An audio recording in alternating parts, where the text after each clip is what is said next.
আজি আমি বাইহাটা লাইভে আপোনালোকক ক'বলৈ ওলাইছো কামৰূপ জিলাৰ পছৰীয়া গাঁৱৰ এক বেদনাদায়ক ঘটনা। পছৰীয়া গাঁৱৰ দিবাকৰ আৰু ভনিতাৰ সংগ্ৰামৰ আৰু সফলতাৰ কথা আমি আপোনালোকক জনাই আহিছো। দুয়ো সকলোৰে পৰিচিত ব্যৱসায়ী দম্পতি। তেওঁলোকৰ ছাগলী ফাৰ্মখনৰ কথাও আমি ইতিমধ্যে আপোনালোকক জনাইছিলো।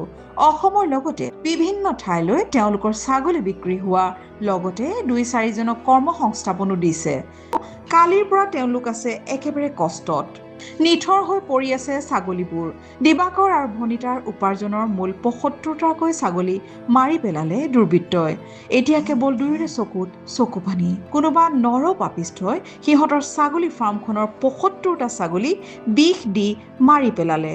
সিহঁতৰ একমাত্ৰ উপাৰ্জনৰ স্থল নাইকিয়া কৰিলে। মোৰ সন্তানকেইটা মই সন্তান বুলি কওঁ, সন্তানৰ দৰে লালন পালন কৰিছিলোঁ মই। তাতে খাই থকা খাদ্যত বিষ দি পেলাই মোৰ ৬৩টা এতিয়ালৈ ৭৫টা ছাগলী মানে হত্যা কৰি পেলালে। হত্যা এইকাৰণে কৈছোঁ যে এই মানে পাত খাই মৰিলেও সেই বিষৰ কাটিবৰ কাৰণে ঔষধ থাকে। বেমাৰ হ'লেও আমাক সময় দিলে হয়, কিন্তু আমাক সময় নিদিলে সিহঁতক বচাবৰ কাৰণে। এটাৰ পিছত এটা ৭৫টা এতিয়ালৈকে মোৰ পশুধন নিষেধ হৈ গ'ল। বিশ্বাস কৰিব। আজি দিবাকৰ কলিতাক মাৰা নাই, মাৰিলে সমগ্ৰ অসমৰ ৰাইজৰ পালক বন্ধুসকলক মাৰিছে আৰু মাৰিছে এনেকে মাৰিছে পুৰি পকাই উঘালি মাৰি পেলালে মই। গোটেইকেইটা ছাগলী মাৰি পেলালে মই। তাতকৈ যদি মোক মাৰি পেলালে বেছি ভাল হ'লে।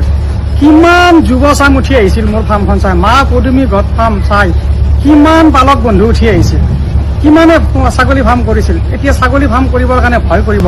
এইটোৱে ৰিকুৱেষ্ট অসম চৰকাৰক। আজিলৈ মই এটা ছাগলীৰ কাৰণে ৰিকুৱেষ্ট কৰা নাই, মুখ্যমন্ত্ৰী মহোদয়লৈ ৰিকুৱেষ্ট কৰিছোঁ যে মোক এই ফাৰ্মখন জীয়াই ৰাখক আৰু সমগ্ৰ ৰাইজকো কৈছোঁ মোৰ এই ফাৰ্মখন জীয়াই ৰাখক আপোনালোকে। সহায় কৰক। মই ছাগলী নহ'লে মই জীয়াই থাকিব নোৱাৰিম। মই এইটোৱে ৰিকুৱেষ্ট মুখ্যমন্ত্ৰী মহোদয়লৈ, সমগ্ৰ অসমৰ ৰাইজলৈ, মোক ছাগলীকেইটা দিয়ক। মোক ছাগলী লাগিবই, মই ছাগলী নহ'লে জীয়াই থাকিব নোৱাৰোঁ।